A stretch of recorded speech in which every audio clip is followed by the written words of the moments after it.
புது புது ட்ரெண்டிங் வீடியோக்களை பார்க்க நம்ம தமிழ் ட்ரெண்ட் சேனலை சப்ஸ்கிரைப் பண்ணிக்கோங்க. மறக்காம பக்கத்தில் இருக்கிற பெல் பட்டனை டச் பண்ணி ஆல் அப்படின்ற ஆப்ஷன் வரும், அதை அழுத்திக்கோங்க. அப்போதான் நம்ம போடுற புது புது வீடியோக்கள் உங்களுக்கு வந்து கொண்டே இருக்கும். டெல்லியில் நடந்த கார் வெடிப்பு சம்பவம் ஒட்டுமொத்த இந்திய மக்களையும் அதிர்ச்சிக்குள்ளாக்கி இருக்கக்கூடிய நிலையில் இந்த சம்பவத்தில் இது வரைக்கும் பார்த்தீங்கன்னா 13 பேர் காலமாகி இருக்காங்க. அப்பாவி மக்கள். இந்த சம்பவம் எதற்காக நடந்தது, இதை நிகழ்த்தியவன் யார் அப்படின்ற பல்வேறு திடுக்கிடும் தகவல்கள் தற்போது வெளியாகி பெரும் பரபரப்பை ஏற்படுத்தியிருக்கின்றது. இந்த டெல்லி சம்பவம் பற்றி இதுவரை வெளிவராத பல அதிர்ச்சியான தகவல்களை தான் இந்த வீடியோவில் தெளிவாக துல்லியமாக பார்க்க போகிறோம். கடைசி வர பாருங்கள், அப்போ தான் உங்களுக்கு எல்லாமே தெளிவாக புரியும். அதுக்கு முன்னாடி இந்த சம்பவத்தில் காலமானவங்க அனைவருடைய ஆன்மா சாந்தி அடையணும் அப்படின்ட்டு நினைக்கிறவங்க, இதில் சம்பந்தப்பட்டவனுக்கு கடுமையான தண்டனை கிடைக்கணும் அப்படின்ட்டு நினைக்கிறவங்க இந்த வீடியோவை மறக்காமல் லைக் பண்ணுங்கள். சரி, வாங்க வீடியோக்குள்ளார போகலாம்.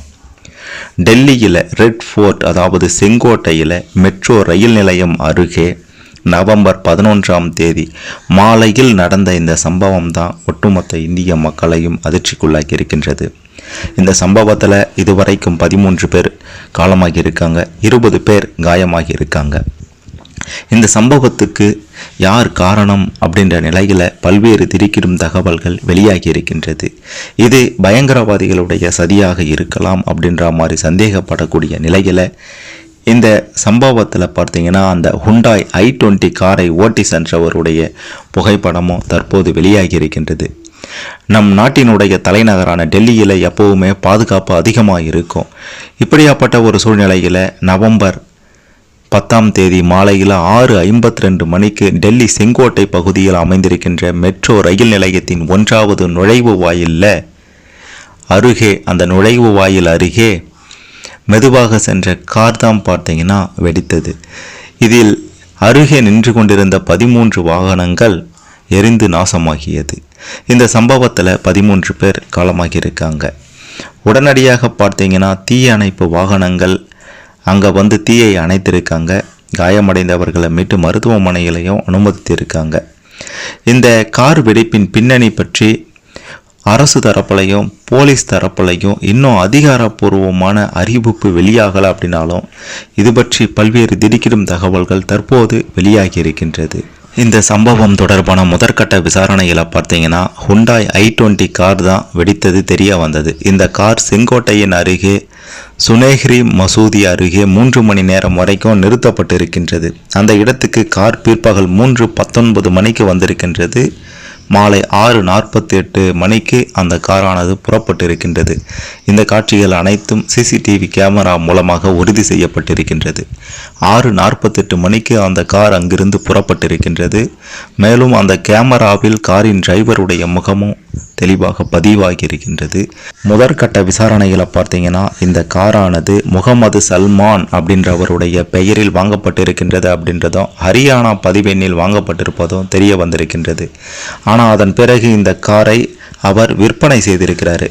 இந்த கார் பல்வேறு நபர்களின் கைகளுக்கு மாறியிருக்கின்றது. ஜம்மு காஷ்மீரின் புல்வாமாவை சேர்ந்த நதீம் என்பவருக்கு மாற்றப்பட்டிருக்கின்றது. அதன் பிறகு தொடர்ந்து மாறியிருக்கின்றது. கடைசியாக உமர் முகமது என்பவரிடம் இந்த கார் இருக்கின்றது.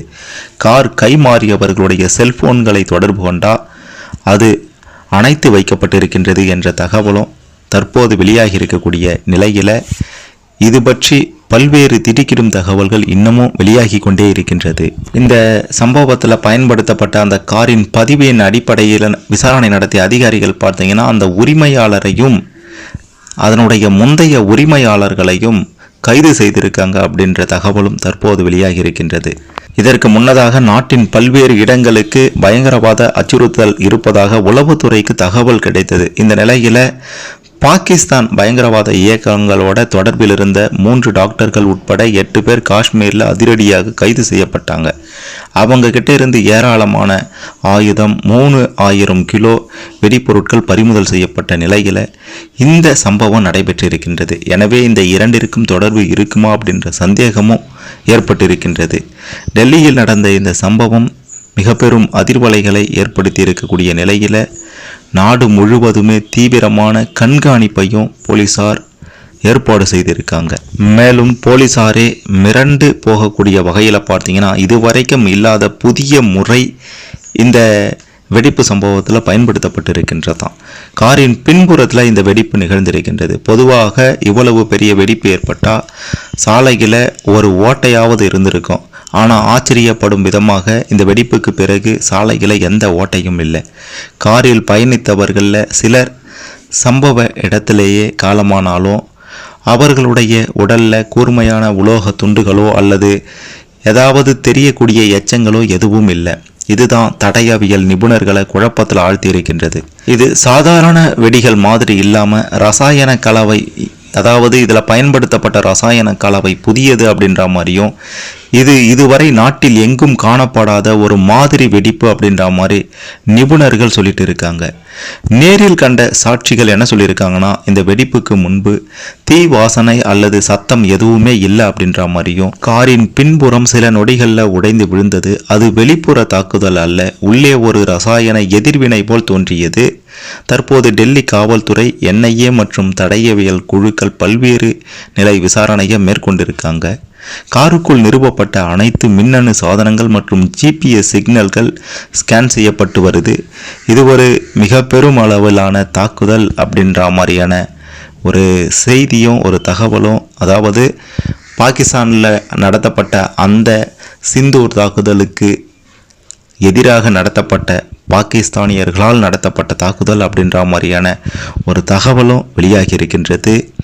மிக மிக முக்கியமான மர்மமான கேள்விகள் என்னன்னா, இந்த சம்பவத்தில் காரில் யார் யாரெல்லாம் இருந்தாங்க, காரில் இந்த மாதிரி ஒரு பொருள் இருக்குது, இந்த வெடிப்பொருள் இருக்குது அப்படின்றது அவங்களுக்கு தெரியுமா தெரியாதா, காரில் வேறு யாராவது இந்த வெடிபொருளை வச்சாங்களா, காரில் இருந்தவர்கள் இந்த வெடிபொருட்களை எடுத்து சென்றார்களா, அதாவது அவங்களே தான் எடுத்து சென்றாங்களா, திட்டமிட்டதை விட முன்னதாகவே இந்த வெடி வெடித்ததா, இந்த சம்பவத்திற்கு யார் காரணம், மர்ம நபர்கள் யாரு, காரில் இருந்தவர்கள் வெளியேற வாய்ப்பு கிடைக்கலையா அப்படின்ற பல்வேறு கேள்விகள் எழுந்திருக்கக்கூடிய நிலையில் பார்த்தீங்கன்னா, அந்த சம்பவத்தை நேரில் பார்த்த ஒருவர் சொல்லும்போது, நாங்கள் இங்கே வந்து பார்த்தபோது ஏராளமானவர்கள் மோசமான நிலையில் இருந்தாங்க, சில வாகனங்கள் சேதமாகி இருந்தது.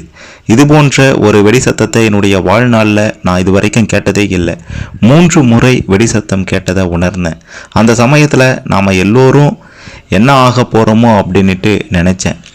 சம்பவம் நடந்த இடத்துல பார்த்தீங்கன்னா, ஒரு முதியவர் ஒருவர் தீ எரிவதை என்னுடைய வீட்டில் இருந்து நான் பார்த்தேன். அதன் பிறகு உடனடியாக கீழே வந்து என்ன நடக்குதுன்னு பார்த்தேன்.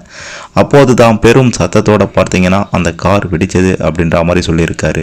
மிக முக்கியமாக இந்த சம்பவத்தை நேரில் பார்த்த சாந்தினி சவுக் பகுதியை சேர்ந்த வர்த்தகர்கள் சங்க தலைவர் சஞ்சய் பார்கவா என்ன சொன்னார்னா, பயங்கரமான ஒரு வெடி சத்தம் கேட்டது. அதன் அதிர்வுகள் 700 முதல் 900 மீட்டர் வரை இருந்தது.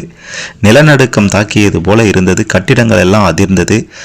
அப்போது ஒரு இடத்தில் ஒருவருடைய கையும் மற்றொரு இடத்தில் ஒருவருடைய தலையும் அசைந்ததை பார்த்தேன். ரொம்ப என்னால் என்ன சொல்கிறது அப்படின்ட்டு தெரியல, ரொம்ப வேதனையாக இருந்தது அப்படின்ற மாதிரி அந்த நபர் சொல்லியிருக்கிறாரு.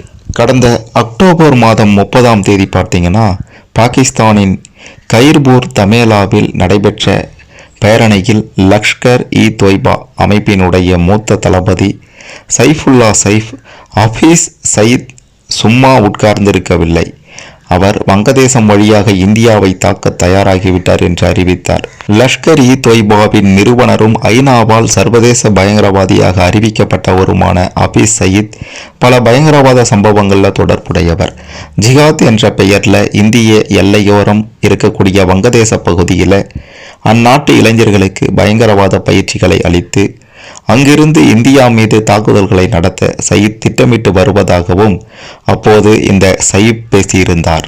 இந்த நிலையில்தான் டெல்லியில் இந்த கார் வெடிப்பு சம்பவம் நடைபெற்றிருக்கின்றது.